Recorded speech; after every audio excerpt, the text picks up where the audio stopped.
Hola a todos, ¿cómo están queridos hermanos, queridos amigos? Bienvenidos para compartir otra semana del alimento diario. Estamos en este tomo, la serie Los Ministros del Nuevo Pacto, el tomo La Iglesia de los Primogénitos. Estamos compartiendo la semana 3. Gracias al Señor porque podemos estar juntos en esta semana. Somos muy animados a consagrarnos al Señor, a decidirnos por consagrarnos al Señor. Y esta palabra nos ilumina con respecto al engaño del enemigo y al engaño para ser perfeccionado como ministros del nuevo pacto. Así que también toca temas muy lindos como la Trinidad. En fin, vamos ya a la palabra del Señor. Vamos todos juntos. El título de la semana: ¿Cómo Dios prepara a los ministros? El día lunes, el título: Experiencias que nos moldean. Bueno, ese es mi título. El título general era la experiencia de perder la esperanza de conservar la vida, moldean al ministro del nuevo pacto. Verdaderamente esto es muy amplio, pero más sencillo. Vamos a ver en la palabra y en la vida del apóstol Pedro, el apóstol Pablo, experiencias que moldean al ministro del nuevo pacto. De esto se trata la palabra. Vamos al libro de Gálatas, capítulo 1. Vamos a leer desde el versículo 11 al 17. Ahí vamos a ver la experiencia de Pablo. Vamos a ir paso a paso. Versículo 11 dice: Mas os hago saber, hermanos, que el evangelio anunciado por mí no es según hombre, pues yo ni lo recibí ni lo aprendí de hombre alguno, sino por revelación de Jesucristo. Gracias a Dios que Dios está necesitando de ministros del nuevo pacto. Dios necesita y está convocando a hermanos que en este tiempo quieran consagrarse a Él, quieran decirle sí, amén a Él, para ser ministro competente del nuevo pacto. Como compartimos en otras oportunidades ya, conforme a 2 Corintios capítulo 3, versículos 5 y 6, Él es nuestra competencia por medio del Espíritu en nuestras vidas. Así que no debemos preocuparnos. Tenemos la garantía del Espíritu para llevar adelante este ministerio del nuevo pacto. Más, no debemos dar ocasión al enemigo de que nos engañe en detenernos en esta experiencia tan maravillosa de servir al Señor. Por un lado, Dios en la época de los apóstoles, en el comienzo de la iglesia, ¿cómo eran estos hombres a los cuales el Señor llamó, el Señor escogió? La semana pasada habíamos visto y hablamos un poco con respecto al apóstol Pedro. El apóstol Pedro fue llamado junto con otros 3. Ellos estaban pescando, eran pescadores. El apóstol Pedro era el representante de los galileos, gente que no era culta, no era gente de letras, eran hombres rudos, y Pedro en forma particular era una persona ruda, era una persona fuerte en su carácter, rápida, era una persona precipitada. ¿Cómo son las personas que Dios escoge? Ciertamente no existe lo mejor en el material humano para las cosas de Dios. Dios llama a todos y Dios quiere que todas las personas sean salvos, y Dios tiene una puerta tan maravillosa abierta por medio de la redención de Cristo Jesús, por medio de ser cristiano, por medio de creer en Jesús. Él nos lava con su sangre y nos hace, Él nos perfecciona para ser ministro del nuevo pacto, para servirle a Él. Entonces Él no anda mirando quién es bueno, quién es malo, quién hizo una obra buena, una obra justa, quién hizo un pecado tan horrendo. De ninguna manera. No hay pecado mayor que la sangre de Cristo no pueda perdonar. El precio que se ha pagado por el pecador es el máximo y es hartamente suficiente. Así que, así como fue llamado el apóstol Pedro, así también en esta oportunidad estamos leyendo con respecto al apóstol Pablo. Él nos elige y Él se revela en nuestras vidas. Por eso leímos acá al comienzo: pues yo, dice el versículo 12, ni lo recibí ni lo aprendí de hombre alguno, sino por revelación de Jesucristo. Versículo 13. Porque ya habéis oído acerca de mi conducta en otro tiempo en el judaísmo, que perseguía sobremanera la iglesia de Dios y la asolaba. Versículo 14. Y en el judaísmo aventajaba a muchos de mis contemporáneos en mi nación, siendo mucho más celoso de las tradiciones de mis padres. Acá hay dos puntos. En el versículo 13 habla del celo que tenía Pablo. Él era perseguidor de la iglesia. Él consentía con la muerte de los cristianos, a pedradas, martirizando a los cristianos. Él consentía con esto. Y en el judaísmo, dice el versículo 14, aventajaba a muchos de mis contemporáneos. Pablo era una persona muy capacitada, era una persona de letras, era una persona en el máximo nivel de preparación de esa época. Tenía el apóstol Pablo. Y era muy celoso también de las tradiciones de sus padres.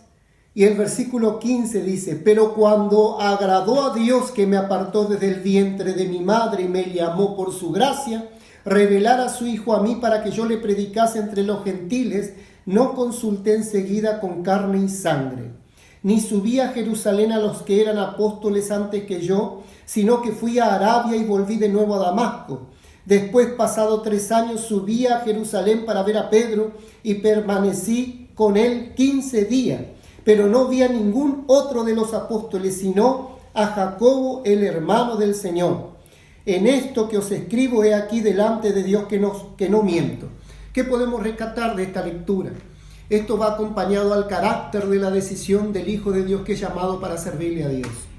Tenemos que tener un sí y un amén en nuestra decisión, sin volver atrás. No miremos nuestro pecado, no miremos nuestra condición, porque ciertamente la sangre de Cristo nos perdona y nos libera. Y seguir a este Señor, Dios vivo y verdadero. Ciertamente toda la experiencia que vamos a tener en el camino del Señor van a ser permitidas por el Señor para formar nuestras vidas, para moldearnos. Hay algo muy grande que tenemos en nuestra experiencia como cristianos, que es nuestra esperanza, la esperanza que Dios nos dio. Esta esperanza nos trae gozo, nos trae paz, nos trae alegría. Esta esperanza de salvación, esta esperanza en la palabra, esta esperanza en creer en el Evangelio, creer en las promesas de Dios. Es una esperanza en Jesucristo como nuestro Señor, como nuestro pastor, como nuestro abogado, como nuestro todo, como nuestro Dios. Es una esperanza maravillosa. Y en este camino muchas veces vamos a tener esta experiencia que habla específicamente en 2 de Corintios capítulo 1, vamos a leer, versículos 8 y 9. Porque, hermanos, no queremos que ignoréis acerca de nuestra tribulación que nos sobrevino en Asia. El apóstol Pablo está contando de tribulaciones, pruebas, que son permitidas por Dios, pero Dios nunca va a dar una prueba que nosotros no podamos resistir. Pues fuimos abrumados sobremanera más allá de nuestras fuerzas. Este es el punto. Nosotros como seres humanos, apoyados en nuestro ser natural, queremos apoyarnos siempre en nuestras fuerzas, en nuestra capacidad. Pero hoy hemos sido llamados y escogidos por un Dios espíritu, un Dios que es espíritu, y nosotros debemos servirlo con su suplir, con su dirección, dándole lugar a Él en nuestras vidas. Entonces, Él siempre va a exponernos a nosotros en nuestra fuerza, en nuestra capacidad, llevándonos al límite. Como pasa en este versículo, leemos otra vez. Porque, hermanos, no queremos que ignoréis acerca de nuestra tribulación que nos sobrevino en Asia, pues fuimos abrumados sobremanera más allá de nuestras fuerzas, de tal modo que aún perdimos la esperanza de conservar la vida. Acá se está refiriendo a algo físico verdaderamente. El apóstol fue llevado a sentir, me muero, acá me muero. Él perdió toda la esperanza de perder la vida, ¿no? Y el versículo 9, pero tuvimos en nosotros mismos sentencia de muerte. Esta sentencia de muerte se ejemplificaba ya cuando los esclavos, los presos eran llevados al Coliseo para que le devoren los leones. Sentencia de muerte, para que no confiásemos en nosotros mismos, sino en Dios, que resucita a los muertos. Aleluya por esta palabra. Aleluya por el final del versículo. El versículo comienza hablándonos con prueba, eso nos puede preocupar. Pero siempre pensemos con respecto a las pruebas que Dios nunca nos va a dar una prueba que no podamos resistir. Sigue hablando el versículo que fue más de nuestras fuerzas. Esto siempre nos va a pasar, hermano. ¿Por qué? Porque Dios quiere que experimentemos el Espíritu. En el Espíritu tenemos el cielo abierto para nosotros, en suplir en nuestras vidas salvación, conducción, enseñanza por el Espíritu. Y eso no depende de nuestra capacidad y de nuestras fuerzas. Y tuvimos nosotros mismos sentencia de muerte para que no confiásemos en nosotros mismos, sino en Dios, que resucita a los muertos. Bendito el nombre del Señor. Esto nos enseña 4 puntos específicos. El primero, nunca debo reclamar nada, principalmente con respecto a mis fracasos, con respecto a mis pecados, con respecto a los errores y pecados que yo cometo en el día a día. Nunca pensar, yo no voy a cambiar más, yo no sirvo. Esta situación que yo no tengo no me deja a mí servir a Dios. Perdón. Hermanos, esto no es cierto. No debemos reclamar nada. No hay ni un problema ni pecado mayor que la sangre de Cristo. Segundo punto, debo aceptar la invitación del Señor y decirle, sí, amén, Señor. Yo te entrego mi vida para servirte, vivir Cristo y vivir la iglesia. Señor, yo voy a estar por tus intereses. Tercer punto, debo dejar de confiar en mí mismo. Cuarto punto, Dios vence por nosotros. Esto es el final de este versículo. Sino en Dios, que resucita a los muertos. Que podamos aprender y tener presente siempre este punto, hermanos. Dios vence por nosotros. El día martes el título decía volver a la sencillez. En 2 de Corintios, acá mismo, el versículo 12, capítulo 1, versículo 12, leemos. Porque nuestra gloria es esta, el testimonio de nuestra conciencia, que con sencillez y sin sinceridad de Dios, no con sabiduría humana, sino con la gracia de Dios, nos hemos conducido en el mundo y mucho más con vosotros. Por un lado, nosotros nos conducimos en este mundo llevando adelante nuestras actividades, nuestros trabajos, nuestros estudios. Eso es conducirnos en el mundo. Y con vosotros es en nuestra vida de iglesia, con los hermanos, sirviendo a Dios, porque sí o sí tiene que estar eso en nuestras vidas.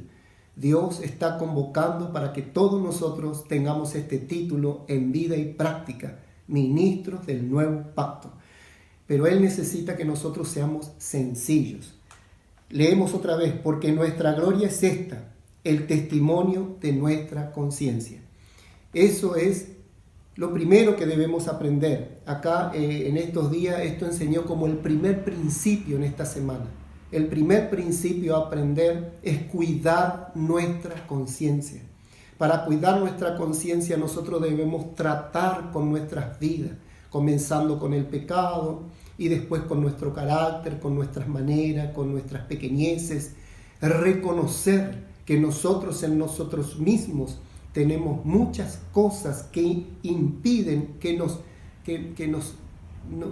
quitan la sencillez y la sinceridad delante de Dios. Y cuando yo acepto algo que no me deje ser sencillo y sincero, ciertamente mi conciencia se está ensuciando.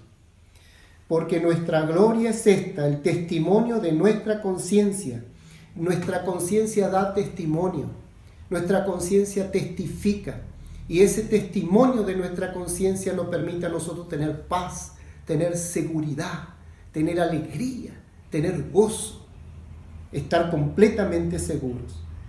Sigue diciendo el versículo, que con sencillez y sin sinceridad de Dios, no con sabiduría humana, sino con la gracia de Dios, nos hemos conducido en el mundo y mucho más con vosotros. En la semana nos daba una hilera de conceptos con respecto a perder la sencillez, ¿no es cierto? Perder la sencillez es tocar en la muerte misma. Nosotros dejamos de ser sencillos cuando razonamos, cuando quedamos en la mente, en los pensamientos, cuando aceptamos pensar mucho en una cosa que nos preocupa, una situación que nos preocupa. Hermanos, tenemos que ser atentos, estar atentos y reconocer las cosas que dañan nuestras vidas.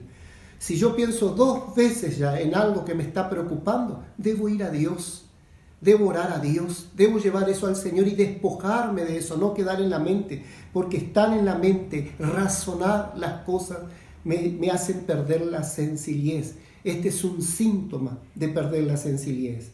Otro punto es ser complicado. Hermanos, yo no puedo ser complicado en mi manera, con los demás, con mi familia, con mi esposa, con mis hijos, con mi hermano, No debo aceptar ser complicado, debo ser sencillo. Tercer punto, no ser crítico. No creer que mi opinión vale algo. Hermanos, los ministros del Nuevo Pacto han aprendido a dejar de lado su opinión. Depende directamente siempre de la enseñanza del Espíritu que fluye desde nuestro interior como una unción que nos enseña y nos conduce a hablar toda palabra. Y generalmente en este trabajar del Espíritu, Él nos lleva a ejercitar mucho el estar callado y el escuchar mucho más que el querer hablar u opinar. El dar a conocer que yo sé algo, que yo conozco algo, pretender exponer mi experiencia sobre la de otro. Oh Señor Jesús, el Señor quiere que seamos sencillos y sinceros. El día miércoles, el título era Sencillez, Pureza, Armonía y Perfección. En Romanos capítulo 11, versículo 33 dice, oh profundidad de la riqueza, de la sabiduría y de la ciencia de Dios. Cuán insondables son sus juicios e inescrutables sus caminos. ¿Usted ya tocó en este punto? Usted ya tocó que hoy lo que a usted y a mí nos toca vivir en Dios es algo tan maravilloso, es tan grande que no se puede comparar con nada del vivir natural del ser humano. Esto quiere decir este versículo. Y si usted no tocó todavía en esto, empiece con este versículo orando y leyendo. Oh, profundidad de las riquezas, de la sabiduría y de la ciencia de Dios. Cuán insondables son sus juicios e inescrutables sus caminos. Gracias, Señor, porque tus riquezas son muy profundas. Tu sabiduría, tu ciencia, Señor, sobrepasa todas las cosas. Oh, Señor mío, qué inescrutables son todas estas cosas y tú las estás revelando a mí. Me permite a mí vivirlas. Hermanos, debemos tocar en la palabra de Dios con sencillez y esto nos va a llevar a ser puros delante del Señor.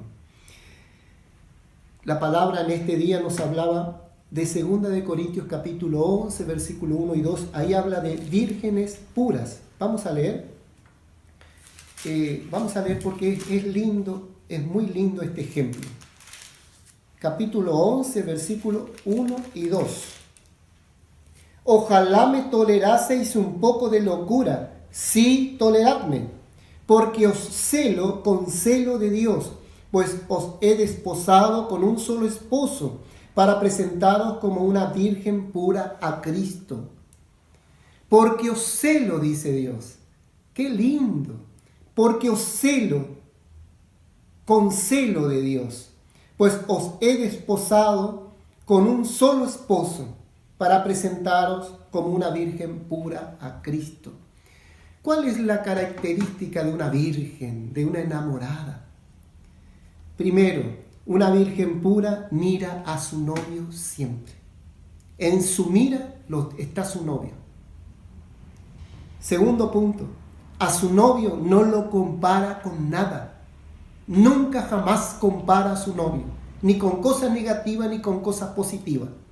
Nunca compara a su novio para dejarlo de lado.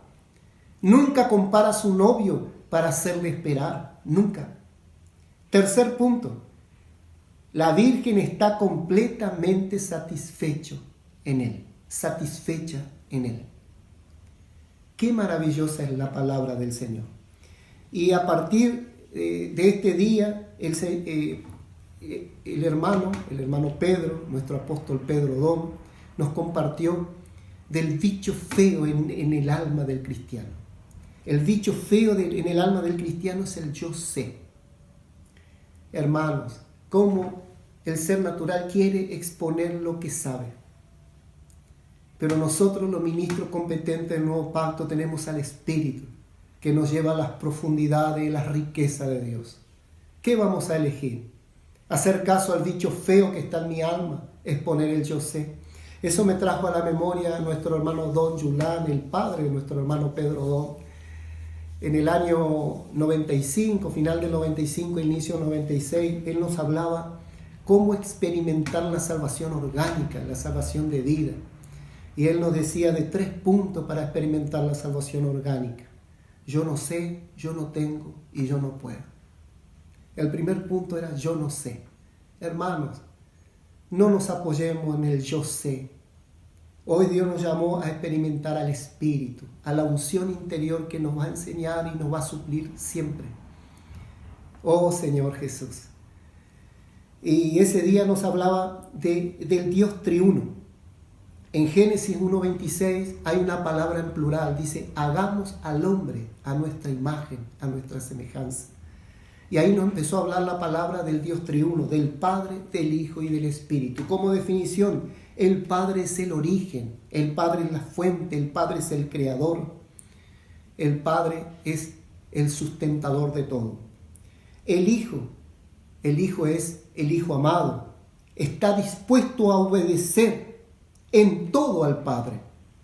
Es el autor de nuestra salvación y consejero. El Espíritu transmite todo lo que el Padre planificó, lo que el Hijo ejecutó en la salvación. Eso hace el Espíritu. El jueves nos hablaba la relación de la Trinidad con el hombre. La relación de la Trinidad con el hombre era perfecta. O sea, antes de manifestarse al hombre, la relación de la Trinidad era perfecta, era maravillosa. Y Dios, en su manifestación al hombre, Él quiso traer eso al hombre. Entonces, Dios tiene una relación diferente con el hombre. En la relación que señala la Biblia que Dios tenía con los ángeles era exterior. Dios estaba, o los ángeles estaban al lado de Dios.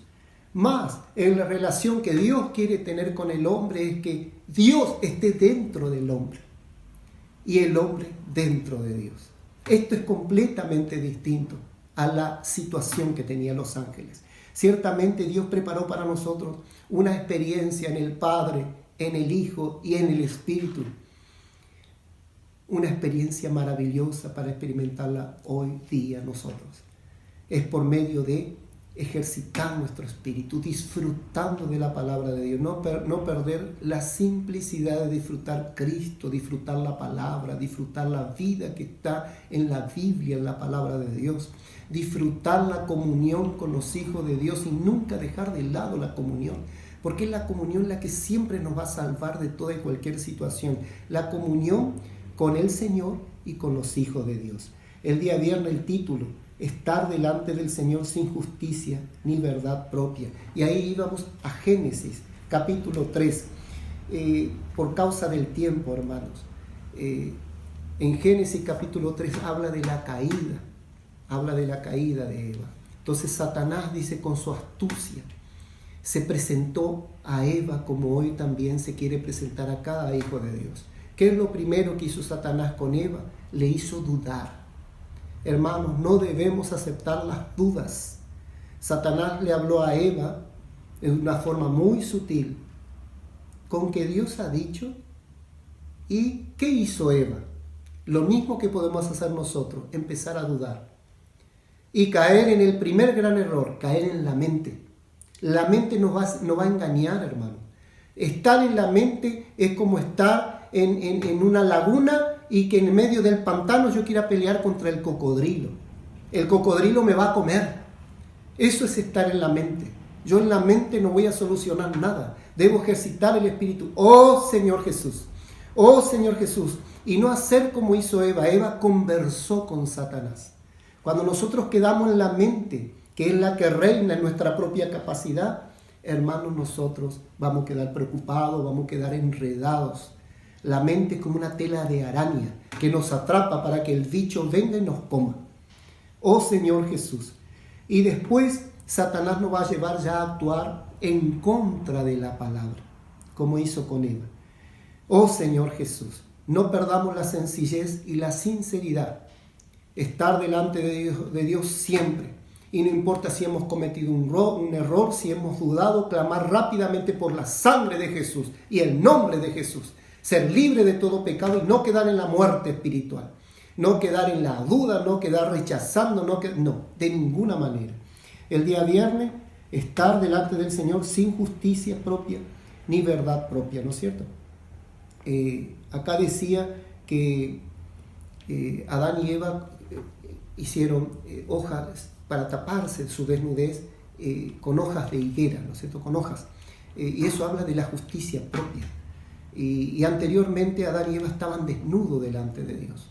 Este es un principio tremendo. Nosotros delante de Dios no debemos tener vueltas, debemos estar desnudos. Debemos tener esa costumbre, ir delante de Dios sin conceptos, sin excusa, desnudos, despojados de opiniones, despojados de justificaciones. No tener justificaciones, primero como Eva, no, la serpiente me engañó. Como Adán, ella me dio, yo comí. No, delante de Dios no debemos, delante de Dios, ser sencillos, ser sinceros, y vamos a tener siempre salvación de parte del Señor. El día sábado, teniendo este ministerio, no desmayamos. Y ahí el apóstol Pedro nos contaba una experiencia en la cual él fue incitado a tomar una decisión, ¿no es cierto? Y él dijo, la iglesia es más grande que yo. La iglesia es la iglesia. Que nosotros también podamos tener siempre este ejemplo de parte de nuestro hermano Pedro, ¿no? Y siempre considerar lo que tenemos de Dios como mayor a todo lo que nosotros podamos vivir. Primero nuestra salvación, nuestra fe en Cristo Jesús como cristiano y la iglesia, hermano. Nunca nosotros pretender menoscabar esto a cualquier otro problema, situación o circunstancia. El día domingo, el mundo físico es para el mundo espiritual. Gracias al Señor. Para terminar, vamos a leer en Efesios capítulo 3. Ciertamente nos apuramos un poco, hermanos, por causa del tiempo. Nunca nosotros podemos, hermanos, ofrecer todo lo que el alimento diario dio en la semana. Esto es simplemente compartir algunos puntos para disfrutar juntos, ¿no es cierto? Más qué lindo que tenemos el alimento diario. Lo tenemos en el día a día y la mayor ganancia va a ser en disfrutarlo solos y junto con nuestros miembros familiares y máximamente durante todo el día, ¿no es cierto? Varias veces el alimento diario. Para terminar, Efesios capítulo 3, versículos 17 al 19. Para que habite Cristo por la fe en vuestros corazones, a fin de que arraigados y cimentados en amor, seáis plenamente capaces de comprender con todos los santos cuál sea la anchura, la longitud, la profundidad y la altura, y de conocer el amor de Cristo que excede a todo conocimiento, para que seáis llenos de toda la plenitud de Dios. El deseo de Dios para esta convocación a nuestra vida, para esta invitación de servirle a Él como ministro competente de un nuevo pacto, es conocer el amor de Dios que excede toda profundidad, toda anchura. El amor de Dios es más ancho que lo ancho, es más profundo que lo profundo. Y la plenitud de Dios, y de conocer el amor de Cristo que excede todo conocimiento, para que seáis llenos de toda la plenitud de Dios. Qué hermoso. Estos versículos también da para orar y leer, hermano. Ese ya es para en las casas. Leerlos varias veces, cada versículo, de forma lenta, paulatina, y llevarlo en oración delante del Señor. Hasta aquí, queridos hermanos, queridos amigos. Hasta la próxima. Jesús es el Señor. Amén.